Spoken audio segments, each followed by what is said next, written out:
जब घर से निकले मात्र 29 साल के थे, और उसके बाद उनकी लाइफ की सेकेंड जर्नी स्टार्ट हुई। उस जर्नी में उनको बहुत सारे लोग मिले। सबसे पहले मिले उनको 5 ब्राह्मण। सबसे पहले मिले उनको 5 ब्राह्मण। ब्राह्मण या वो साधु संत जो पांचों ज्ञान के लिए घूम रहे थे, भटक रहे थे। जैसे बुद्ध निकले थे घर से वैसे वो निकले थे, लेकिन वो एजुकेटेड थे। सिद्धार्थ एजुकेटेड नहीं थे। तो ब्राह्मण मिले, 5 भिक्षु मिले, उनसे बात किया, महोदय आप लोग कहाँ जा रहे हो? तो उसने बोला कि राजकुमार आप कहाँ जा रहे हो? तो बोले मैं तो सत्य की तलाश में घूम रहा हूँ, भटक रहा हूँ, मैं घर बार छोड़ चुका हूँ। इन ब्राह्मणों को ये नहीं पता था कि वो सिद्धार्थ कौन है, कपिल वस्तु के राजा का बेटा है, नहीं पता था। तो उनसे पूछा कि क्या मैं भी आपके साथ जा सकता हूँ, क्योंकि मुझे भी सत्य की ज्ञान चाहिए और इन सन्यासियों को भी सत्य के ज्ञान के लिए लोग भटक रहे थे। तो सन्यासियों ने कहा कि चलिए बिल्कुल। तो बोले चलो।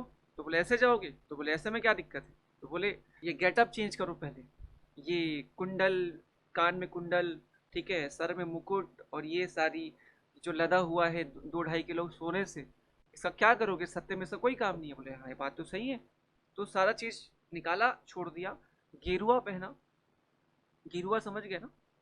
गेरुआ पहना, है ना, सेफ्रॉन, वो जो उनका पूरा वो रहता है, वो। उसके बाद फिर उनके साथ चल लिए, भटकते रहे यहाँ वहाँ बहुत सारी जगह पर।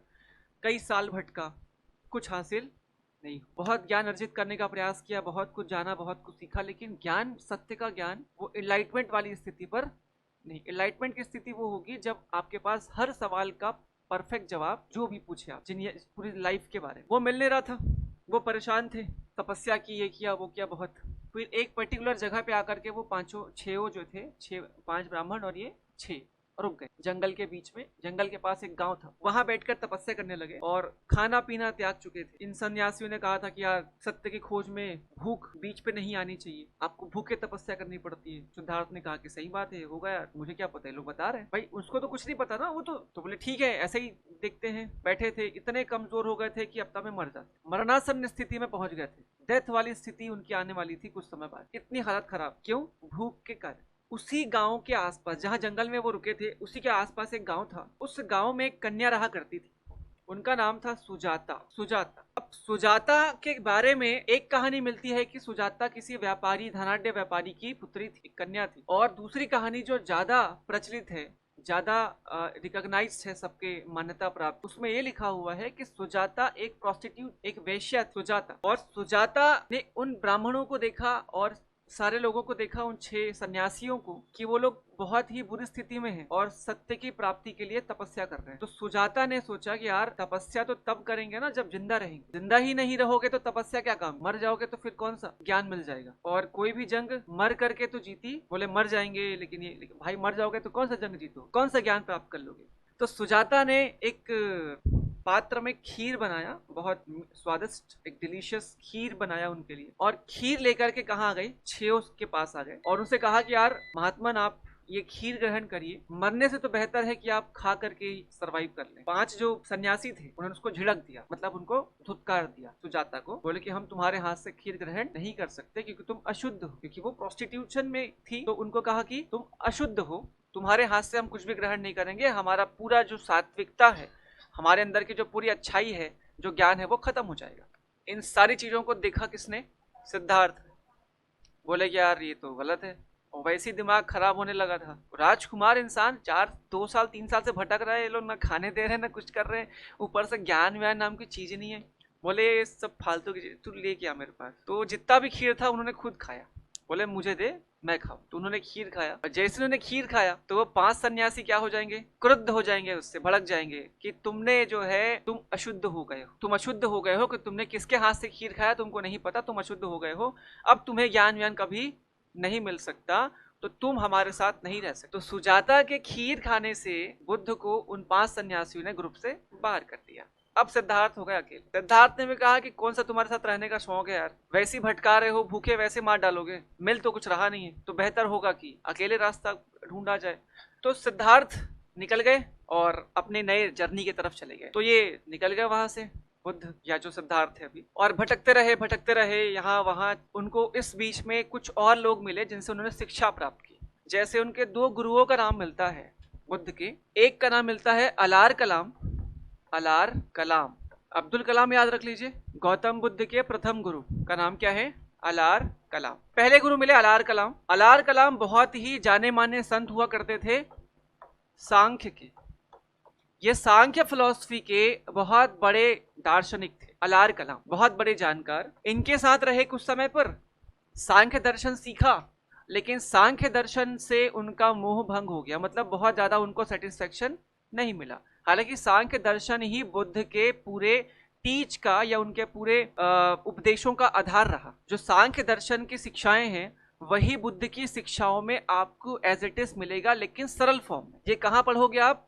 जब सांख्य फिलॉसफी पढ़ोगे, फिलॉसफी में जाकर के, और फिर बुद्ध को पढ़ोगे, तब आपको समझ आएगा कि दोनों में कितनी सिमिलैरिटीज हैं। तो सांख्य दर्शन के ज्ञाता अलार कलाम, रुद्रक रामपुत्र, ये दूसरे गुरु थे उनके, सेकंड टीचर। ये योगा फिलॉसफी के बहुत बड़े जानकार थे, योग दर्शन के। तो उनकी शिक्षाओं में आपको योग दर्शन का भी पार्ट मिलेगा।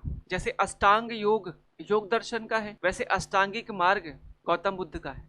जैसे कॉजेशन थ्योरी सांख्य दर्शन का है, कारणता का सिद्धांत, वैसे बौद्धिज्म में भी है कॉजेशन थ्योरी। तो ये दोनों ही शिक्षाओं को वो सेटिस्फाई नहीं हुए, इसको अलग तरीके से नरेट किया फिर बुद्ध ने। तो उनको दो लोग मिले रास्ते में, एक सांख्य फिलॉसफी के ज्ञाता थे और रुद्रक रामपुत्र जो कि योग फिलॉसफी के बहुत बड़े जानकार थे। अब यहाँ तक तो ठीक था, दोनों से सेटिस्फाई वो नहीं हुए आखिर में, लेकिन अंत में सोचा कि अब मैं किसी के पास नहीं जाऊंगा, और अब जो भी मुझे उत्तर चाहिए इन्हीं सारी फिलॉसफीज के बेस पर मुझे अपने अंदर ढूंढना है। मैंने बताया ना, एक अकेला सिंगल पर्सन आपको पूरे सफलता तक पहुंचा सकता है, वो है बुद्ध अकेले। बिना उनकी फिलॉसफी के सिर्फ उनके बारे में जान लो काफी है।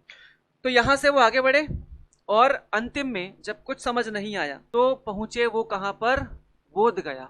भटकते भटकते, आपने नाम सुना होगा बोध गया। बोध गया है आपकी निरंजना नदी के तट पर। निरंजना या कहीं कहीं पे पुनपुन लिखा होगा, पुनपुन रिवर या निरंजना नदी के किनारे वो जो शहर बसा हुआ है बोध गया, ये वहां पे पहुंचे और एक पेड़ के नीचे बैठ गए। वो पेड़ था पीपल का, पीपल का पेड़ था जिसको बोधि ट्री के नाम से जाना जाता है। और वहां बैठे और अपने आप से संकल्प लिया कि मुझे किसी भी हद तक अब उस सारे सवालों के जवाब ढूंढना है जो मुझे अभी तक परेशान कर रहे एनी हाउ। और वो बैठ गए उस पीपल के पेड़ के नीचे और बोले तब तक रहूंगा जब तक मुझे अपना सेटिस्फेक्शन वाला ज्ञान ना मिल जाए। और वहां उनके अंदर द्वंद्व स्टार्ट हुआ। द्वंद्व का मतलब समझते हो? एक अंदर से फाइट हुआ अंदर उसके, जहां पर एक सवाल का जवाब उनके अंदर से निकलता, फिर वो सवाल का जवाब ढूंढते, फिर वो जवाब खुद सवाल बन जाता, फिर उस सवाल का जवाब ढूंढते, फिर जवाब खुद सवाल बन जाता। तो ऐसे कर करके उनके पास 12 सवाल निकले, 12 के 12 जवाब उनके पास आते गए एक एक करके। उसको बोलते हैं द्वादश निदान। लाइफ के 12 सवाल जिसमें पूरी दुनिया समाई है वो है 12। इन 12 पे उन्होंने वर्क किया और अंततः उस जब 12वें सवाल के जवाब में पहुंचे तो उसके बाद उनके अंदर कोई भी सवाल नहीं आया।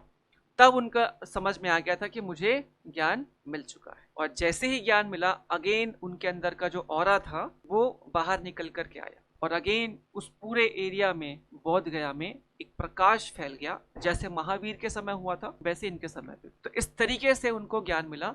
वो अपने ज्ञान की समाधि में इस तरीके से लीन थे कि उनको दुनिया की कोई फिक्र नहीं थी। उनके पूरी बॉडी में धूल था, मिट्टी जम चुकी थी, काई लग चुकी थी, काई जग चुकी थी, वहां पे छोटे छोटे घास उग चुके थे उनके बॉडी में धूल के कणों के कारण।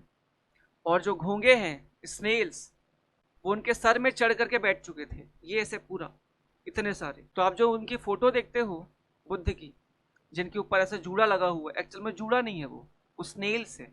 इतने लीन थे वो। इस टाइप का डेडिकेशन जब व्यक्ति के अंदर होगा तो कैसे उसको अपना लक्ष्य नहीं मिलेगा। और ये बात मैं कहानी नहीं बता रहा, ये सत्य है, ये इतिहास पढ़ा रहे हो, यहाँ पर कोई स्टोरी नहीं चल रहा। ये जो चल रहा है वो सत्य घटना है, ऑथेंटिक है, साहित्यों से उठाई गई है। और कंटेम्प्रेरी साहित्य झूठ नहीं कहते, सारे साहित्यों में बात लिखी। इसकी डॉक्यूमेंट्री है, आप यूट्यूब में देखिएगा, बहुत शानदार। बुद्ध पर एक से एक डॉक्यूमेंट्रीज है, कभी देखिएगा उस पर। तो इस तरीके से उनको एनलाइटमेंट हुआ, ज्ञान हुआ। कहाँ पर? बोध गया निरंजना नदी के तट पर पीपल के पेड़ के नीचे। यही बात में बोधि ट्री कहलाया। और अगेन अब इनका भी नाम हो जाएगा बुद्ध। पहले क्या थे? सिद्धार्थ, अब हो गए ये बुद्ध। अब बुद्धत्व को प्राप्त हो चुके हैं, बुद्ध बन गए हैं। इनके अलावा एक और नाम से जाने जाते थे, तथागत। बहुत फेमस नाम था इनका, तथागत। और एक जो बहुत इनका प्रचलित नाम और था वो था शाक्य मुनि। क्या नाम था? शाक्य मुनि, क्योंकि वो शाक्य क्लेन के थे तो उनसे क्या नाम पड़ा उनका, शाक्य मुनि। तो शाक्य मुनि के नाम से फेमस हुए और सबसे ज्यादा तथागत के नाम से जाने जाते थे। इसका मतलब ये था कि जो इनके रास्ते में चलेगा उनको भी ज्ञान मिल जाएगा, क्योंकि लाइफ उस समय बहुत कॉम्प्लेक्स हो चुकी थी, बहुत परेशानी वाली थी। तो जब लाइफ परेशानी वाली होती है तो हमको सरल रास्ता चाहिए होता है, और जो सरल रास्ता बता दे वो सबसे बेस्ट होता है। तो तथागत नाम और शाक्य मुनि के नाम से जाने गए। ज्ञान प्राप्ति हो चुकी है, खुद तो सेटिस्फाई हो चुके हैं, लेकिन ज्ञान हमेशा होता है किसी और को बांटने के लिए। और अब समय था अपने ज्ञान के प्रकाश को दुनिया को दिखाने का, अपने प्रकाश से दुनिया को, है ना, उजियारा बनाने का। और ये घटना घटी सारनाथ। सारनाथ में उन्होंने अपना पहला उपदेश दिया। सारनाथ में एक जगह है ऋषिपत्तन, एक जगह है सारनाथ। सारनाथ यूपी में है, उत्तर प्रदेश। ऋषिपत्तन वो जगह का नाम वहां पर। और एक वहां पर जंगल हुआ करता था पहले, उस जंगल का नाम था मृगदई। मृगदई वहां पर एक वन था। मृगदई का मतलब होता है डियर पार्क, हिरणों का एक बगीचा। तो उस पूरे जंगल में हिरण ज्यादा थे, इसलिए उसका नाम क्या पड़ गया, मृगदई पड़ गया। तो वहां पर उन्होंने अपना पहला डिस्कोर्स दिया, पहला उपदेश दिया। फर्स्ट सेरेमन उनका वहां पर हुआ। और मजे की बात तो यह है, वो उपदेश किनको दिया, उन्हीं 5 सन्यासियों को जो उनको भगा दिए थे। क्योंकि वापसी में जब आ रहे थे तो वही 5 सन्यासी वैसे ही बैठे हुए मिले, मरणासन स्थिति में, अब तक मरे नहीं हो बोले। तो बुद्ध ने पूछा, मरे नहीं हो अभी तक? नहीं, जिंदा है। तुम कहाँ से आ रहे हो? बोले अच्छे हष्ट पुष्ट दिख रहे हो। तो बोले मुझे ज्ञान की प्राप्ति तो हो चुकी है। तो सन्यासी ने कहा अच्छा बताओ। तो जैसे सन्यासी ने अपना सवाल पूछा वैसे वैसे उन्होंने उसका जवाब दिया, और अंत में उन सन्यासियों को सेटिस्फाई कर दिया। और सन्यासियों ने कहा कि बुद्ध आप मुझे अपने शरणों में ले लीजिए। तो 5 ने उनके सामने सरेंडर कर दिया, और उसके बाद उनकी जर्नी जो है स्टार्ट होती यहाँ से